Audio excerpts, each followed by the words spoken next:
বর্তমান সময়ের ইসলামিক স্কলাররা যারা ওয়াজ করেন তারা আসলে মূলত ওয়াজ করেন না, ইসলামের নামে তারা জান্নাত বিক্রি করছেন।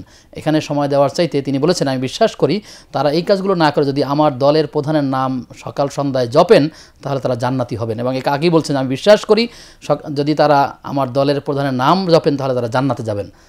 এটা যদি সে বিশ্বাস করে অন্তর থেকে, তাহলে তার ব্যাপারে আসলে ইসলামের শরিয়ার হুকুম কি বা কিংবা তার বিধানটা কি? এইটাকে আমাদের আরবি পরিভাষা বলে জাহিলি মোরাক্কাব। মানে একজন অজ্ঞ ব্যক্তি, সে ফতুয়া দিবে, সে জানে না, কি জানে না সেটাও জানে না। মানে আমি জানি না, এটা আমার একটা অজ্ঞতা, কিন্তু আমি কি জানি না কোনটা জানতে হবে ওটাও সে জানে না, ওইটাও জানি না। তাহলে আমার ডবল অজ্ঞতা আমার এখানে প্লাস হয়ে গেল। অতএব আমার এখানে বক্তা ওয়াজ করবে, সেই ব্যক্তি কোরআন পড়েছে, হাদিস পড়েছে, সে না বুঝবে যে কোরআনে হাদিসে কি আছে। আমি তো কোনোদিন কোরআনও পড়ি নাই, কোরআনের একটা আয়াত তো শুদ্ধভাবে বলতে পারি না। আমার বক্তৃতার খাতিরে বিসমিল্লাহ বা আউযুবিল্লাহ বলতে হয়, এটাও বলতে গেলে দেখা যাবে যে বিশুদ্ধতার মানদণ্ডে এটা 10%ও শুদ্ধ হয় না। তাহলে আমার দ্বারা ফতুয়া কেন দিচ্ছি আমি যে আপনি এটা না করেন, এটা করেন, এভাবে করেন?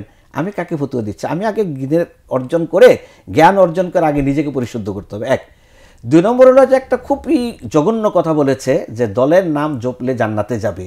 দলের প্রধানের নাম জপলে জান্নাতে যাবে, এটা তো দলের প্রধানকে আল্লাহর সাথে শিরিক করে দেওয়া হলো। এই শিরিক যদি সে মনে প্রাণে বিশ্বাস করে থাকে, তাহলে তো সে ইমানের গণ্ডিতে থাকার মতো তার অধিকার হারিয়ে ফেলেছে।